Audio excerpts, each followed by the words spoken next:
Hey, I was talking at you with the mic off. Take 2. Greetings and salutations, dear listeners, and namaste to you.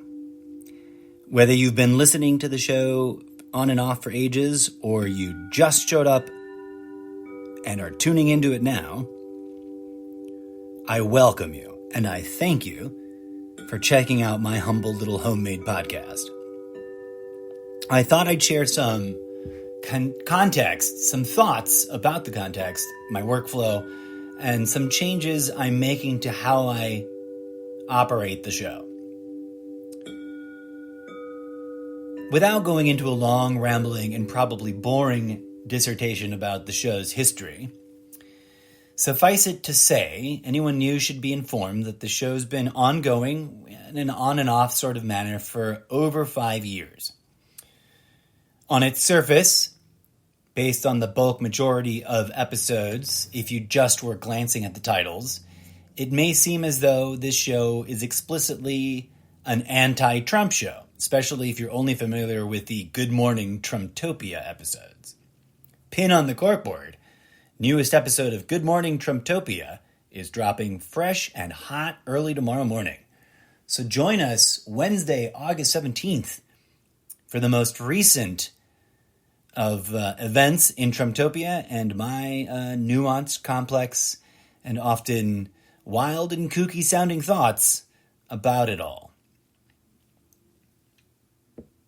This show is so much more than any one of its segments. And so for those who may have not really caught on, or because I know I don't make a big, huge deal about it, it's just sort of built into whether or not you pay attention to the cover art and the way I title things. But in my mind, each of these different segments is like a different show on the same radio station. Good Morning Trumptopia is a morning talk radio style podcast about my concerns, critiques, criticisms, and hopeful, thinky thoughts about the current events transpiring in the nation formerly referred to as the United States of America. And my concern about whether or not Donald Trump is some Christ-guided heroic figure, or he's some deep, dark, nefarious, evil curmudgeon, or something in between. So whatever assumptions you may have, do yourself a favor. If you're going to dive into those episodes, set them aside and leave them at the door.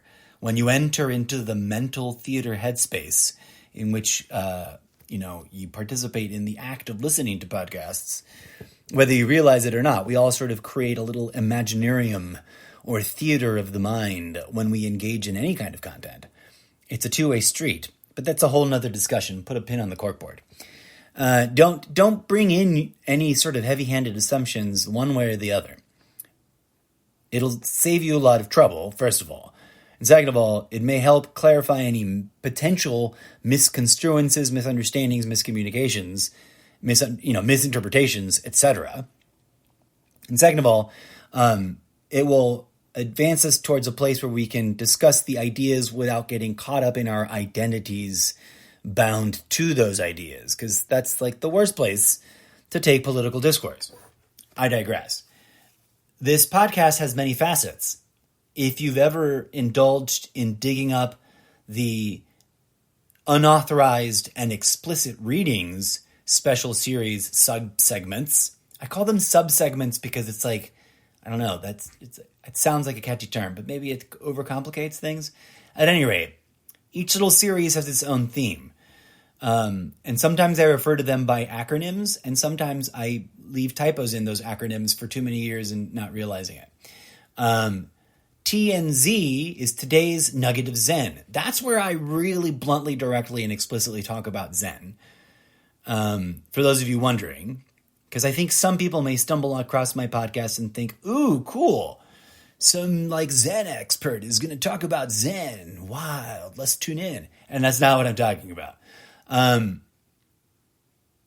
practice what you preach. Better yet, don't even preach it, is sort of at fault there. I don't pretend to be a Zen expert. I don't pretend to be a monk in any particular order of Zen school of thought. I'm just your average individual, a bloke, if you would, stumbling around trying to survive my rocky road experience on this spherical living womb incubator of life that some people quite dismissively call a planet. And yeah, I've got my deep, dark, dinky thoughts and my bright, light, thinky thoughts and my everything kind of thinky thoughts in between. And that's what this podcast is all about in its big picture scale, with a dash of Zen practitioner in it, in as much as that, regardless of not belonging to a particular school of training or school of thought, I fundamentally agree with one of the core, often marginalized or explicitly ignored central principles of all transcendental teachings, and that's that the organic phenomena is the divine phenomena. And put a pin on the corkboard about that, because I've done many an episode where I delve into either as an unexpected tangent that subject, or explicitly in the title, boom, we're going to talk about that. And I'm sure we'll come full circle and talk about that sort of stuff again, because life is not a straight line. It's not a up and down graph chart. It's a spirally, springy coil spiral of many swivelly, swabbly, fractal curvatures, depending on what scale you're looking at. And I mean that quite figuratively, but maybe, just maybe, wink, wink, nudge, nudge, tap of the nose, say no more. Maybe I also mean it quite literally. But put a pin on the entire set of concepts of fractal recursion, fractalism, fractal mathematics, the Mandelbrot, scales of reference, etc. That whole nexus of conceptology. If you have no idea, I can refer you to plenty of delightful, well-resourced source materials. The gold standard for me, personally, both because of the design aesthetic and the presentation sort of methodology involved, and the fact that it's deeply and well-sourced. It isn't like, see, my podcast is just a guy talking, right? And I don't pretend to be an expert. The thing about when I try to reference people to content material, I try to pick material that I found both credible, verifiable to some degree or another, to my admittedly limited capacity to verify. And that's a whole problematic issue I hope to overcome someday with the introduction of investment capital. Wink, wink, nudge, nudge, say no more, say no more. But please do make donations. So, what was I trying to refer to? So, obviously, if I am mistaken when I refer to source material about the credibility or the viability of that quote, and someone brings it to my attention, and it's confirmable that I was wrong, I will absolutely, humbly issue an apology, a retraction, and an update statement. But to the best of my ability, limited as it may be, the things that I commonly refer to can be found on the interwebs. You all have a supercomputer at your disposal if you're even listening to this podcast. So there you go. Okay, reeling it back in, friends. I wanted to bring some clarity to the form and function of this show. This show is neither episodic nor serial, although I guess you could think of some sub-segment series as being somewhat one of both or a little mix of others. This podcast does not pretend to be news. In some moments, such as in breaking news, I am satirically, as a sort of improvisational, social satire, political commentary, public discourse performance artist, conversationally sharing my thoughts, almost as if I were on a radio station with my own show where I could talk about whatever, or in a stand-up comedy lounge where no one's expecting a big, huge punchline. I'm just going to talk about stuff, and you're all going to go, oh, yes, that was a really interesting evening. As awkward as that may be. But I digress. So in other segments, and here's where I'm trying to make some clarification of boundaries, especially the last, I think, 2 that I've recently uploaded, which were pre-recorded I wasn't prepared to do a podcast, but something hit me and I needed to capture it. And this is something I've sort of struggled with my whole life, which I'll eventually do a whole discourse about, an explanation about. But essentially, the short of it is, as a writer, I've struggled with the different modalities by which ideas come to me and how I can capture them, and then trying to integrate all of that different sort of content. As I sip on my tea, and remember, I don't need to scream at the microphone. This new series, this new special series, relatively new, is something that's grown out of a compulsion I've done in the past that I didn't think would turn into a special series, but I kind of also would hope it would. And so I wanted to explain it. Imagine, if you would, that you were walking down Fifth Avenue in New York, or the equivalent hustle, bustle, high class, lavish, luxury street in whatever metropolitan area you prefer to imagine, like Rodeo Drive, etc., that kind of place. And I don't know why, I'm not trying to be classist or elitist. Imagine walking down your own downtown streets, wherever you live, regardless of whether it's high class and super luxe or not. And imagine you encounter a storefront theater venue. Now, for those of you who may not be familiar, because I realize a lot of people may not know right off the top of the bat what a storefront theater is. It's usually an amateur, as in they are not professionally paid actors or designers or crafts persons or technicians, but rather students usually, academics or just sort of life students of the theater arts, so passionately in love with doing it that they would happily do it for free for the sheer, raw entertainment experience, because it is a hobby entertainment hobby to perform, right? You don't need to do it like, to be in the big leagues, as it were. For the joy of perpetuating the tradition to an audience willing to pay a just enough, pricey ticket to sustain the operations of, but not necessarily pay everybody a living wage for, right? And that's sort of like the social contract, that the unspoken social contract, sometimes overtly spoken, that community theaters, whether they're really small, startup, bootstrap, grungy, green behind the ears garage theater types, which some have turned out to become gems of the regional professional theater venues, as many a theater across the lands have done, both in real world terms and in literary fictional terms. And that distinction will become clear as you delve into the podcast more. I try to keep the two trains separate, but they are also deeply interrelated, as I am writing a future fiction book series based on what's going on in my life right now, but set 20, 40, 60, 100 years into the future, etc. Pin on the corkboard. For those who don't know about the corkboard, I'll explain it in just a minute. I totally just lost my train of thought. What was I talking about? I guess I'll have to pick that up later.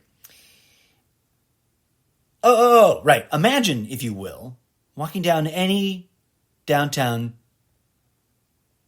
street where there are venues and stuff, and you find a storefront theater venue. It's new. Custom built, purposed out, high end, like they're trying to gentrify, but they're doing it with the arts instead of with condos that are too expensive for the people who live in the area to even get into.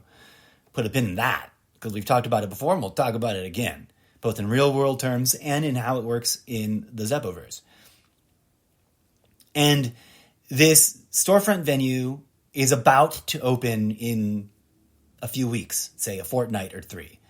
Give it more than a month, right? It's sort of like, there's been movies, you can almost call this its own genre of High School Musical, etc. No rights infringement meant. I'm just referencing the fact that there is already an existent body of both theater and cinematic work revolving around the general subject of a scrappy, motley crew of theater enthusiasts trying to launch a play. Imagine, this is a well-funded professional amateur phenomena. It's like some Bruce Wayne billionaire moved in and or bought the entire city, but in a relaxing, groovy way, not in an umbrella corporation kind of way, and is doing colossal works of what in a previous century would have been called civic charitable works, but instead is doing it as function of being the billionaire owner of what is now a private corporate mini city-state, right? I'm putting it in that context because that's the sort of world that characters eventually live in the Zeppoverse. At least some of them, depending on which title you're talking about. Imagine you're there, you're checking it out. Your life is like what your life has been like in your real world, except now you live 65 years in the future. You are your own great-grandkid, right? But the same sort of basic life experience you've had, you've just been surrounded by a weird sort of dystopian, neo-noir, sci-fi, steampunk sort of future that fails to deliver on in all the ways that reality has failed to deliver on. In terms of like, George Jetson was literally born last month, I think, right? In terms of like George Jetson fiction canon, he was born literally this year, last month. I forget the exact date, but one of my real life siblings pointed it out at a family gathering recently.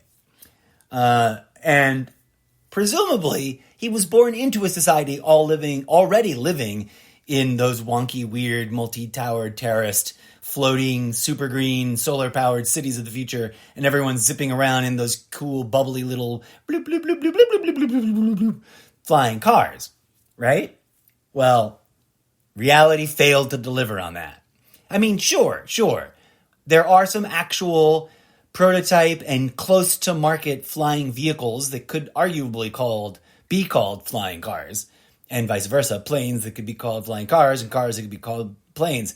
But I digress. And we do have some pretty scary robots, both from like the people that are trying to make robots into people, kind of people, as exemplified by that scientist over in Japan whom I adore, but also am terribly terrified by. And also the even scarier AF local American homegrown models that instead of looking like people and sitting and pleasantly chatting with you about scary subjects, can actually parkour around an obstacle course. I forget their name. No infringements implied.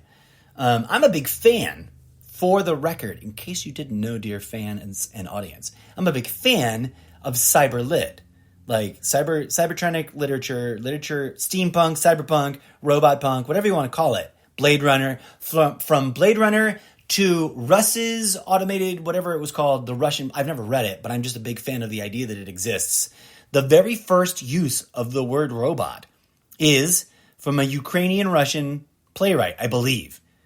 Very weird, synergistically. I knew this long before the whole Ukraine issue came into existence, at least the way it exists in our current context right now in terms of the war. But put a pin on that. We'll have to come back and do a whole special follow-up episode about that. Dig around. There's a couple episodes where I've discussed it already, if you're curious about my position on it. But from way back in my first tour of duty in the university system, and I call it that for various reasons, but also for literary world-building reasons that will make a lot of sense in the future scape of the Zeppoverse. My first tour of duty in the university system, not the universe, that's a different story. Take it 75. In my first tour of duty in my local state university system, where I ambitiously thought I would immediately master all things theater, like a master of all trades, breaking the mold on that old sage trope, and immediately launch into an impossibly skyrocketing career on Broadway and beyond, which, of course, reality failed to deliver on, which is really my own failure to deliver on. I came across the fun fact, the sort of bar pub trivia fact, long before I stepped into a bar pub, that the very first instance of the use of the word robot is sourced in it's definitely Russian, like old school Mother Russia, oppressive, tyrannical state Russia. I forget the year and the date, by a playwright whose name I cannot recall right now. And the title translated into English basically was something like Russ's, like a farmer's name was Russ, and he owns some robots. It's like Russ's automated farming automatons or something like that. But it wasn't that, because the acronym in Russian, not in American translated, but maybe in English translated also, I forget. But I think the acronym in Russian for the play, and also I believe for the automatons, the mechanical entities that did all the hard labor on the farm, was robot. Okay? So, I mean, since then to the future and beyond, to my own literature, because there's a lot of robot action, if you will, in the Zeppoverse, I'm clearly a fan. In fact, for those of you wondering why the weird selfies with the face dome shield, as the, quote, host of this podcast, and also the host of the other video content that I share on other platforms, and I don't use it all the time because it's suffocating and you can't hear me very well inside of it. But someday, when I finally have a bankrolled by whatever the circumstances are, please universe, make it happen soon. And I can call up Daft Punk. I'll be like, yo, Daft Punk, we need to collaborate. You guys need to be the house band, or at least pretend to be. Let me use your CGI avatars and license your music. And or let's collaborate digitally. And or let me move to wherever you guys are chilling so I can produce my podcast as your housemate. Make it as easy and as low effort for you. And can you get your robot helmet guy to make me a robot helmet with little cool built-in speakers so I can voice modulate inside the helmet and do all kinds of fun character voice without trashing my vocal cords? Please and thank you. Because that's what's missing, and I don't have the money for that. Well, I've rambled long enough, friends. Let us take a purging, cleansing, audio, animatronic, digital robot dance music break. DJ Zed, take it away with Funky Pop Remix Live. Live to tape audio loop performance of Pop That Funk All Over from It Has Never Been Assigned to an Album, DJ Zed. We need to work on that. We have a whole backlog of work that's not been assigned to a fictional album and then fictionally released on... Not fictionally released, because it's out there on SoundCloud. But I digress. Take it away, DJ Zed.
right, folks.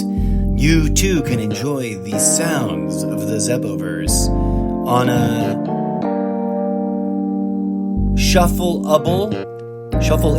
How do you pronounce that in this dimension? A shuffleable. Yeah, I like that pronunciation. A shuffleable playlist over on soundcloud.com/Mr. Zeppo. DJ Zed and I labor furiously in animatronic detail, using our cybernetic skills to orchestrate the most pleasing of audio loop arrangements for your listening pleasure.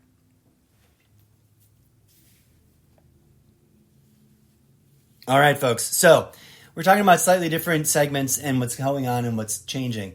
The big change that's happening is that I am implementing a system that I think I probably discussed it on the podcast before, where I'm just going to start capturing ideas when they come to me, especially in the inconvenient moments when I'm not anywhere near my workstation and I've not got the notepad open and blah. I'm just going to start audio recording them on the first device I can get my hands on. And I'll try to rotate around which device it gets recorded on and whatever. And if I like it, and if it flows well, and if it fits as a puzzle piece of something that needs to be transcribed, expanded upon, and written into the pages of one of the books that are the part of the multi-varied triptych series of books, and that'll make sense once you go visit Wattpad, because each book series, like, for example, Blank Slate, has a part 1, part 2, part 3. And each book is wholly and completely unwritten as of yet. There's only like a smattering of preview pages that can be read now. And I humbly invite you to go check them out and create a free account on Wattpad and share your voice, your thoughts, your comments, and opinions about the content that you read. Because, A, it's part of my process. Back to that image I asked you to imagine, right? The theater storefront.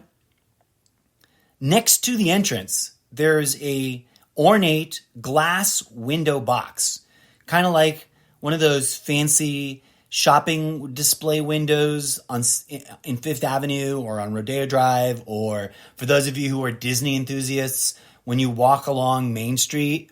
Those are explicitly, and I don't want to get sued by Disney, but I was a lifelong, as a child, my entire youth, if I was lucky, once every other year, we might get to go to Disneyland kind of kid. And I didn't understand what it meant economically at all because I was a kid, right? But one of the things that I loved, was fascinated by, and inspired by, and wanted to homage and honor, because I've always been a sort of wink, wink, nudge, nudge. You inspired this, so I want to make sure that there's some kind of meta-theatrical homaging and honoring of that in my work. And I've always thought that way for as long as I can remember. And that's the storefront window animatronic moving story scene display window boxes. Every other one had like product, but like 2 or 3 in a row were a rotating, moving diorama, lovingly, professionally crafted, beautiful piece of artwork in and of itself, if you think about it. I don't know if those things wound up on some sort of like antique open market or black market, because I don't know what they might have done with them when they would remove them, presuming, based on my knowledge of the company, and full disclosure, I have on 2 occasions actually worked for them, but do not work for them now. I doubt. Well, then again, who knows? With their recent acquisition of Marvel and other like stuff, and now that they're putting rated R content on Disney Plus right next to kiddie movies, which, quite frankly, although I'm not outraged in the way that the people who are outraged about it, I think was like poor form. They really should have, could have, without making a separate platform, which is hassle, made some sort of family adult movie category boundary entry thing. You know how at the beginning they ask you who's logging in? That part of that process should have a step where it's like, do you want to watch, only the family-friendly, safe for kids stuff? Do you want to assign your children's profile account to exclusively only access those until the age you think is good for them? Why didn't they build that in, If I'd worked in that division of the big giant mouse corp, I sure as heck would have spoken up at the design concept meeting early in the process, because I'm that kind of collaborator. I'm good in any kind of environment. Tragically, people look at my resume and see 25 years of on and off theater with a little bit of restaurant work and not much else, and they're not impressed, and they don't think that my skills translate. Little do they realize. But I digress. Where was I? What the hell was I talking about? Where was I trying to transition to? The Zeppoverse. real life terms, as an audience member, what it means on the surface is the collection of different content sharing platforms, inclusive of my own social media, which I very rarely use for personal content, but rather public discourse, opinion-based, as if I was a disc jockey on a morning talk show kind of way, but my own weird fashion, and have done so for a long time. And mind you, I'm not some newcomer to the media trying to catch up because I've decided to launch a podcast. I was on Facebook since about 1.5 years into its existence, long before it was a public social media content site, when it was exclusive to people with a legitimate, verifiable university system email. You had to be a student or professor. So it was way more professional, and it was way more about the content and the quirky lived experiences of being in a university. But I digress. That's a whole nother fun social discourse episode subject theme we could do, which hopefully won't get us sued by Facebook. I don't hate Facebook. I don't blindly support Facebook. If you're new to the show, if you're new to my social media, pro tip, whatever you assume I'm defending, I'm probably not, especially if you don't see me saying it. Whatever I'm criticizing based on my own thoughts. I'm not the kind of person that gets herded into a chorus of critique. If I happen to share an analysis in common with the people that you oppose, that's coinkydink and it's adorable. But I assure you, the leftists think I'm a crazy right-leaning weirdo, and the rightists think I'm a crazy left-leaning weirdo, and the centrists can't make heads or tails of me. The spiritualists are bemused, confused, usually a bit egocentrically dismissive because they think that they're way more spiritual than me. But that's a whole discussion we got to have. Put a pin on the corkboard. You getting the hang of the corkboard yet? The storefront theater. Let's get back to that. I digress. Imagine that you're walking up to the storefront theater because you want to see what's inside this massive kind of presentational. It almost looks like a theater. It should look, in fact, it shouldn't almost look like a theater. It should hit you really hard how much it's trying to look like a theater, to the point that it even has a built-in red velvet curtain and little theatrical lighting instruments that are just appropriately scaled for size and effect and dramatic ability. And as you approach, now mind you, the building is not officially open yet. And you know that because it's the talk of the town that in 3 fortnights' time, insert name of theater here because I haven't come up with that yet, will open and present its very first production, inclusive of an opening night gala for the community. And everyone in the community is invited to the entire thing for free.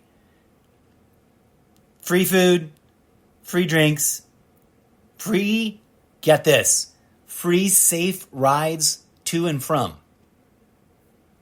Now remember, I started out imagine this on Rodeo Drive or, somewhere in the theater district of Dubai or in the theater district of Edinburgh, but also simultaneously imagine it in your hometown, no matter how small, no matter how, and I say this with love, not disrespect, how much of a one stoplight podunky town you may live in, or you can imagine other people living in and giggle at.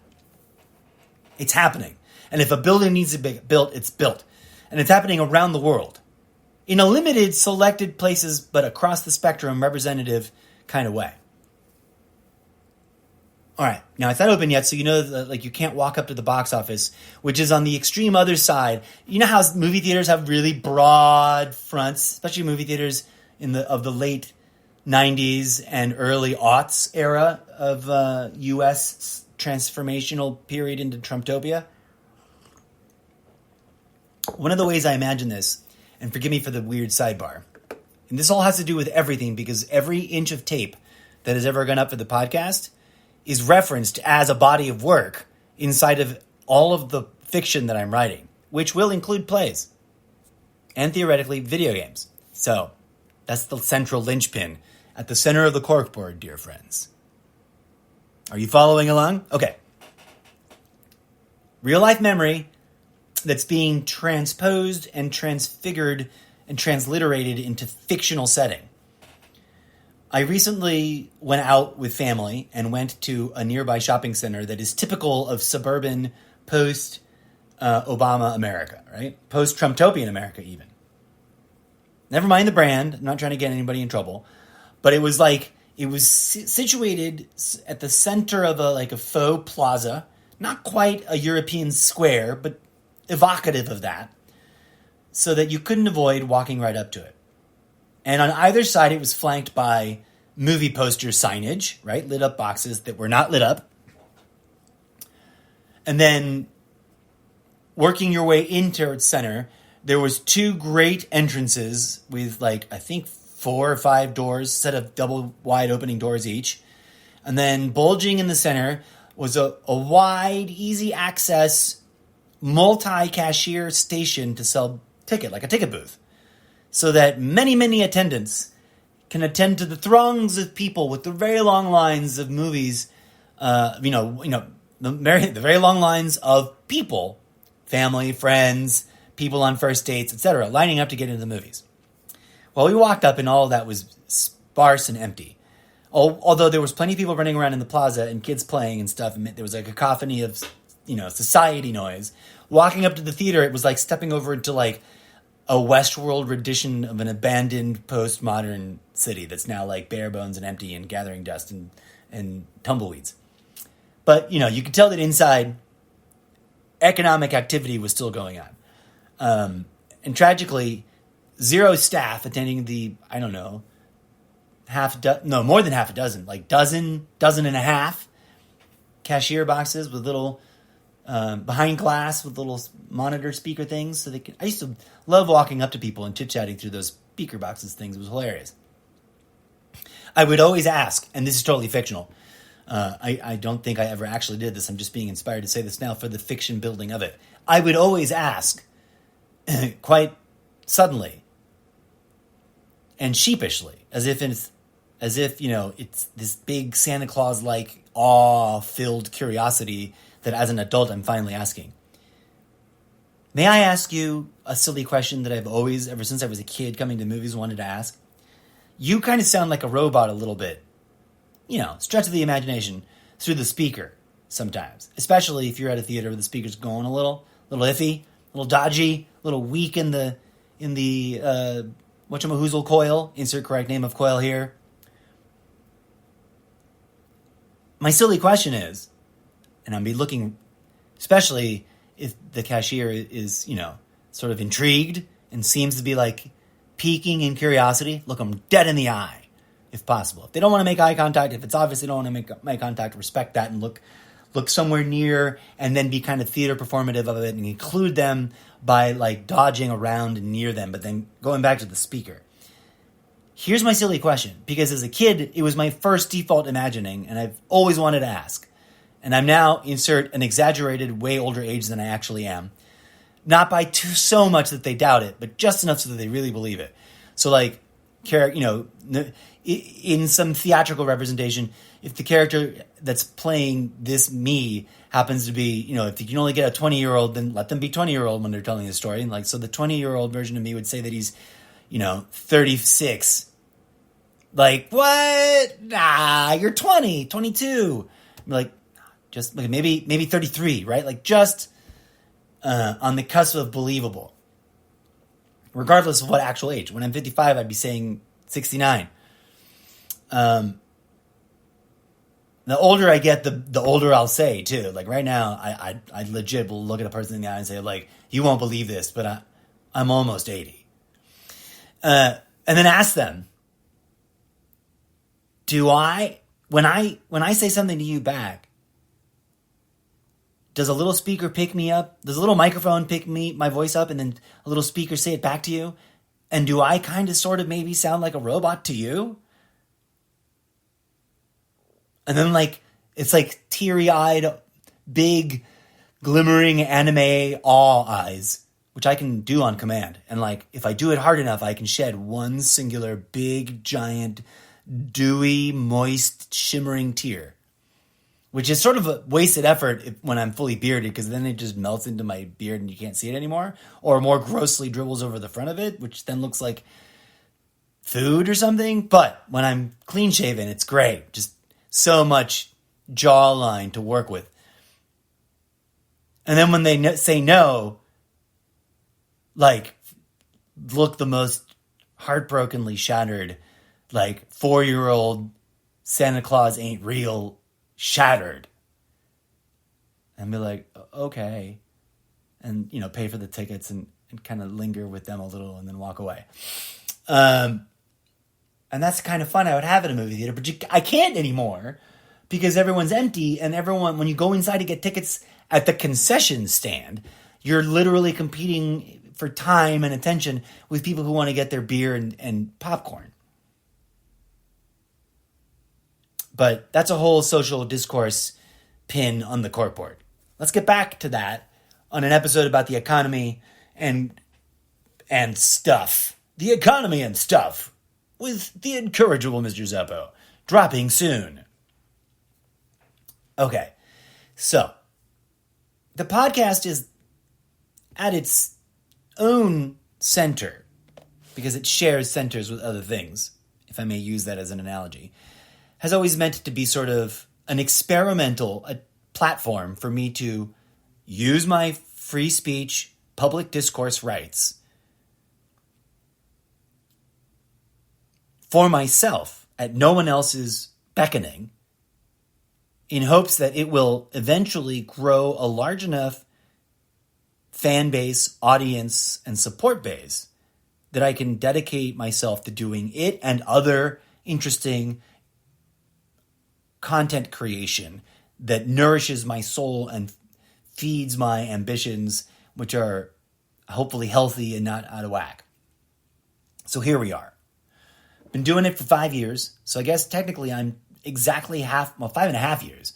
So I'm just a little past the hard line official halfway point of the traditional Murphy's Law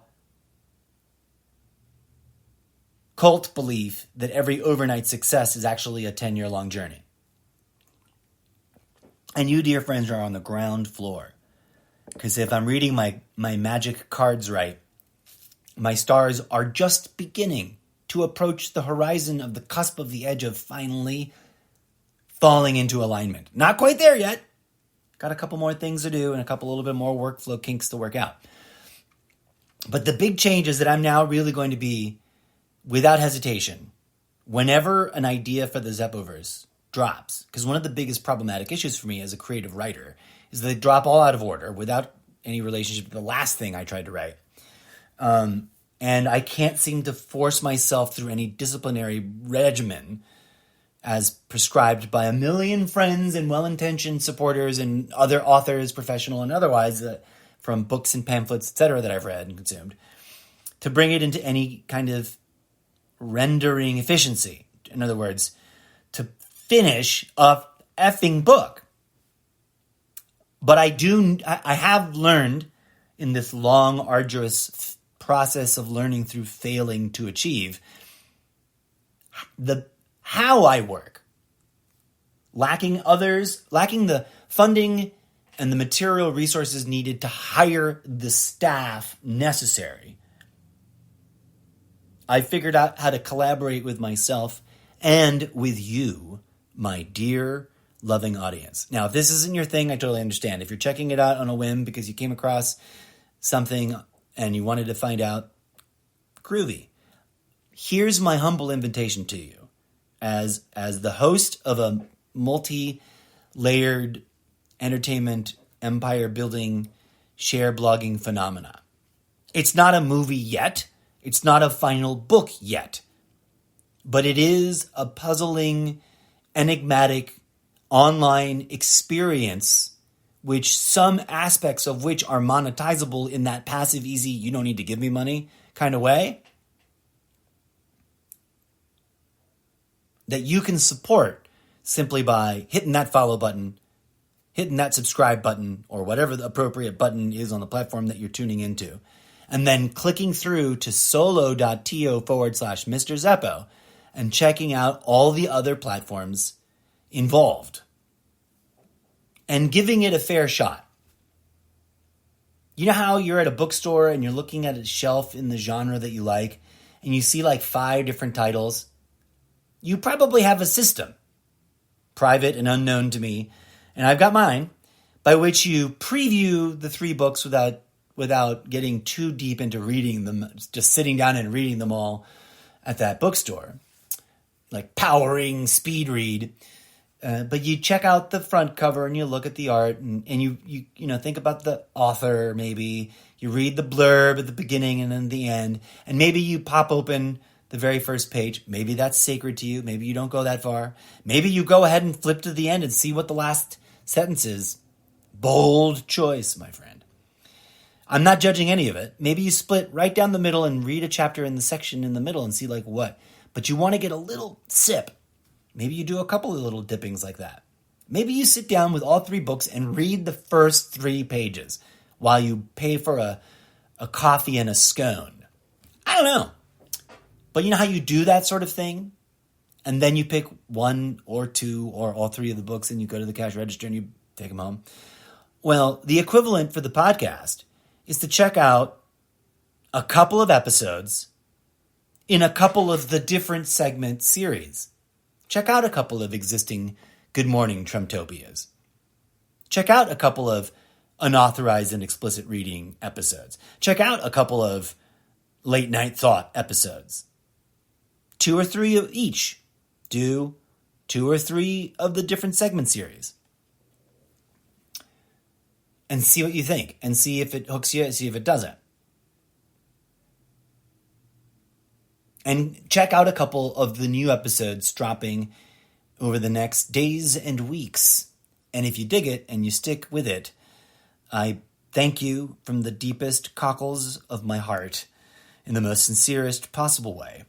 And if you hit the follow and subscribe button and you join me on the adventure of jumping around from platform to platform and creating different kinds of content towards the lofty goal of one day presenting the world my very own multiverse of story, for which I need a lot of help and a lot of earnest and sincere, amateur and hopefully self-bootstrapped into professional collaboration, because I'm a hyper-collaborator that lacks trust-worthy, trust-approved, trusting, genuine, authentic collaborators to collaborate with.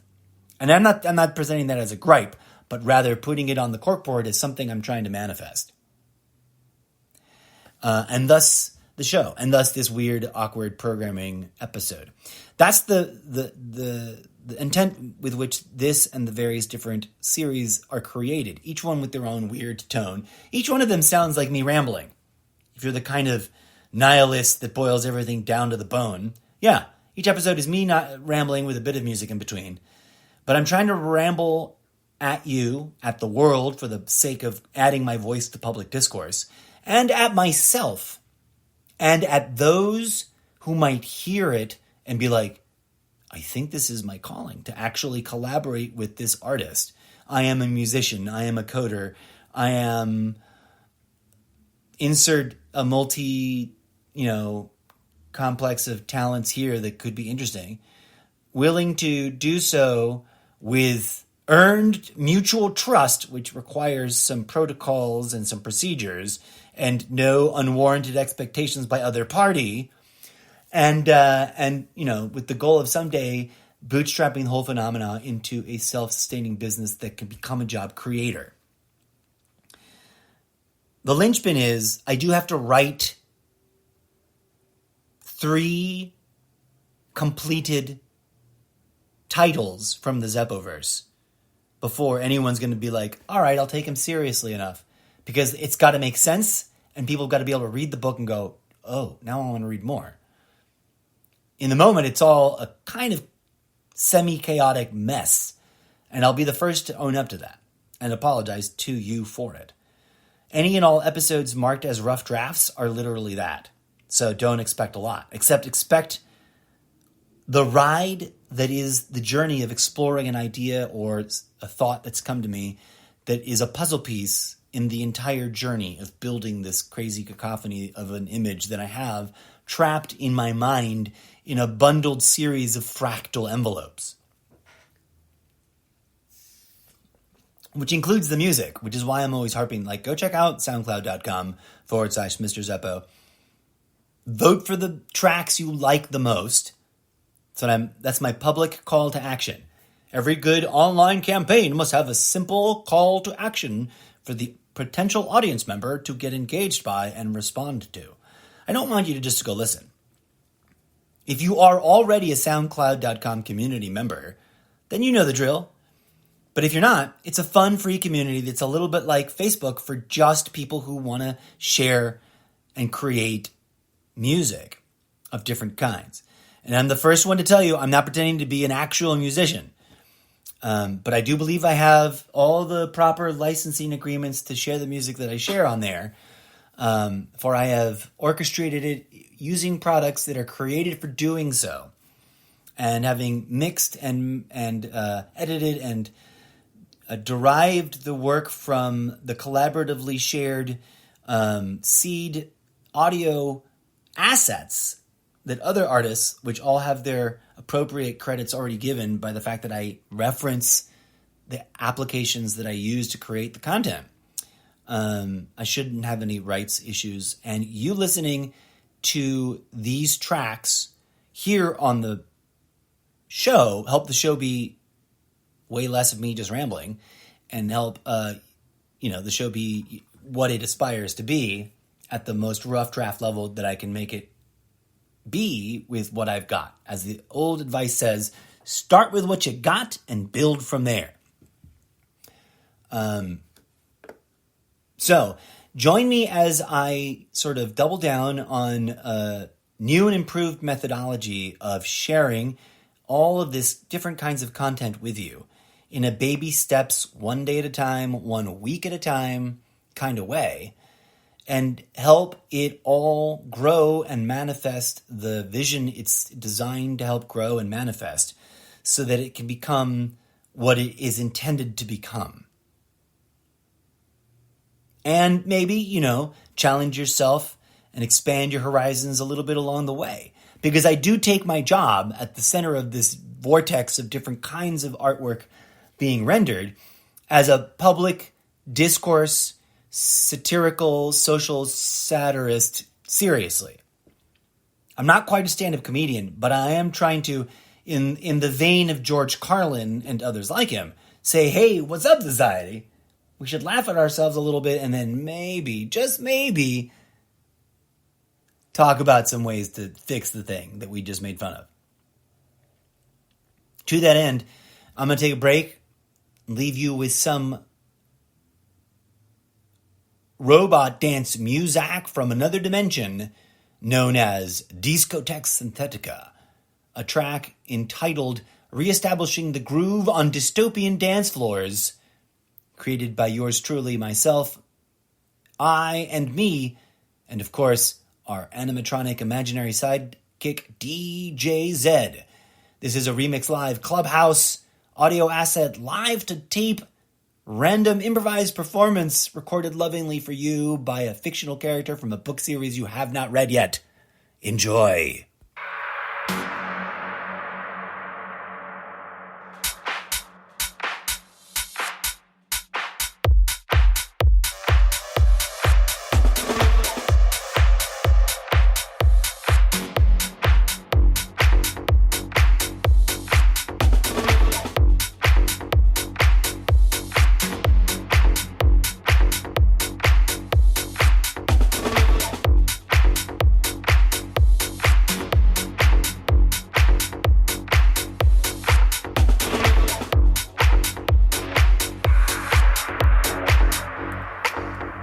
It's okay if you feel like wiggling and dancing around.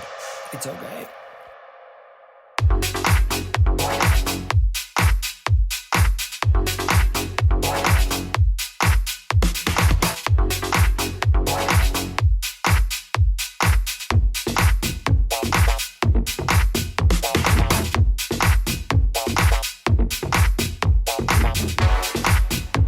That's right, my fellow ambulatory meat sacks of blood and bone and or cybernetic artificial life creatures of various design and construct components.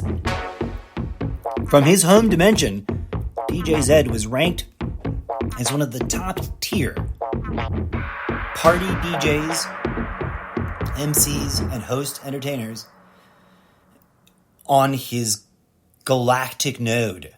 Not just his home planet, not just his local solar system, not just his local galaxy, his galactic cluster.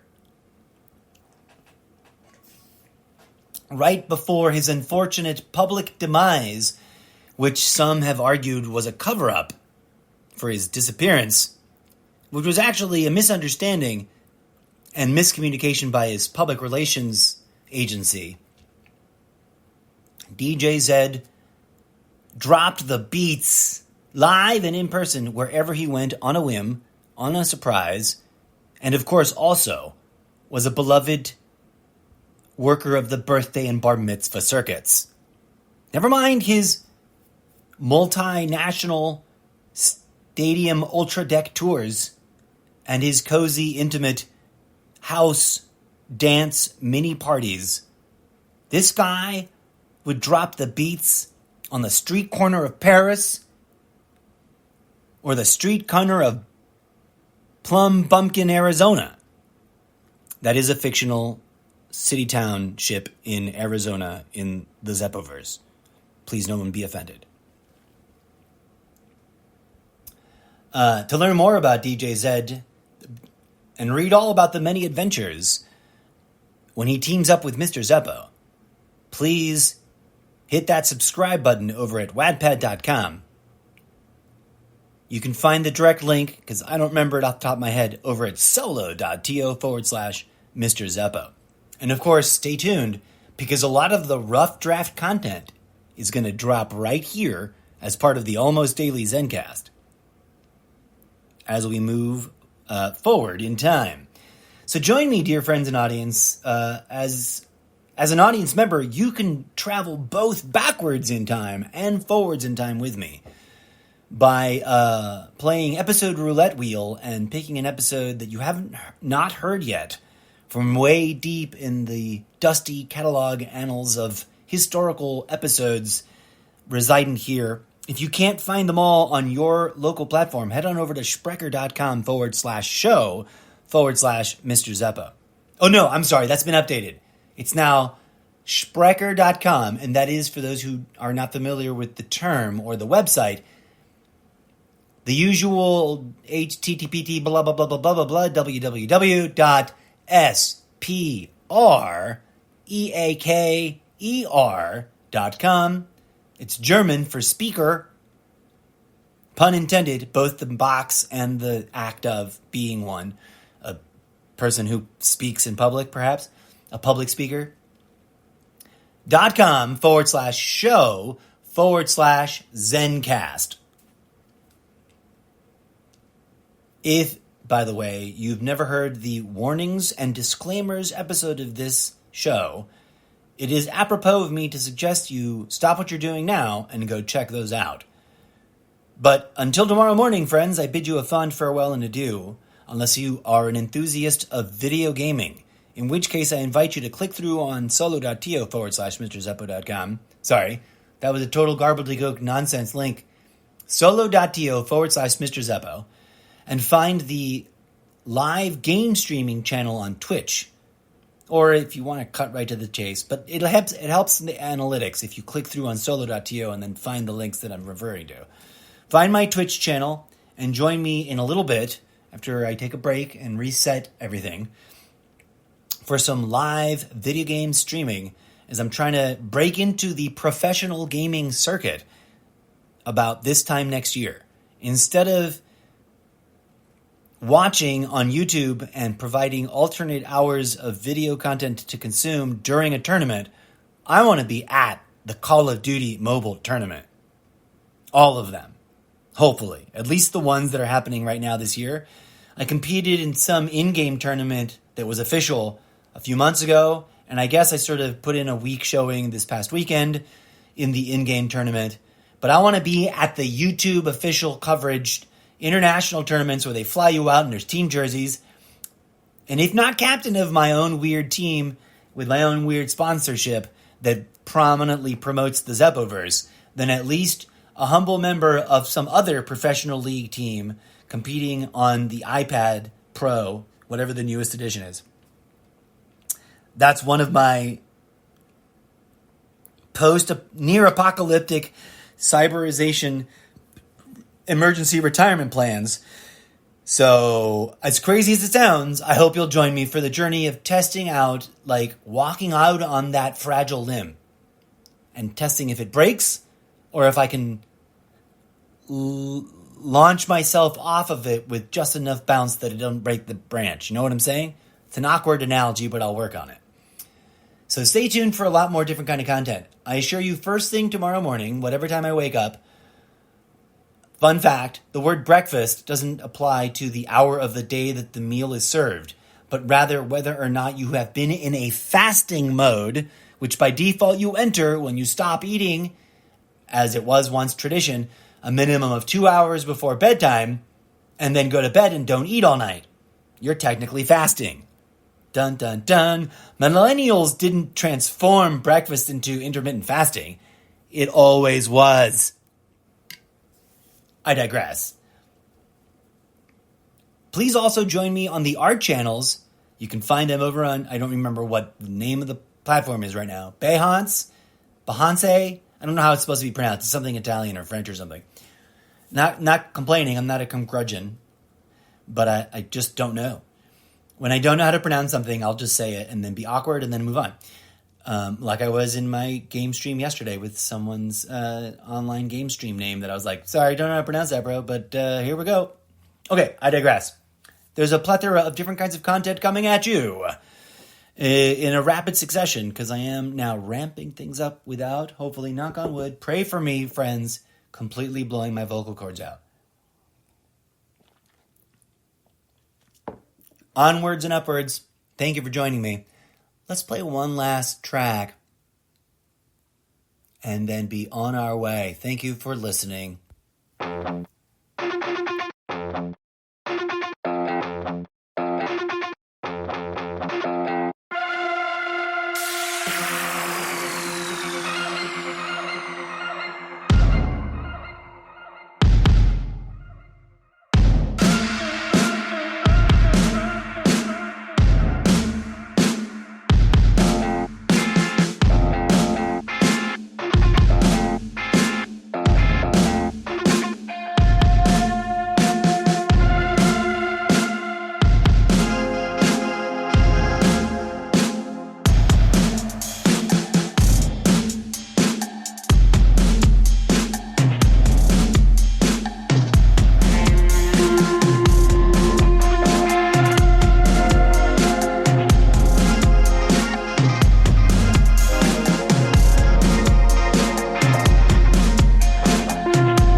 I just need to meta self-comment.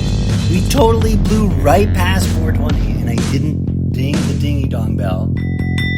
And I didn't take a toke on the Toki Toke machine. It's not a machine. It's one of my oldest, longest surviving articles of personal property that I really adore. And I'm not a materialist. I collect content more than items. Which is weird, but it's also very postmodern. Okay, friends, signing off from this podcast episode. It was really self-promotional, I know. Don't worry, we'll get right back into the cutting, hard-hitting social commentary. First thing, bright in the morning, early tomorrow.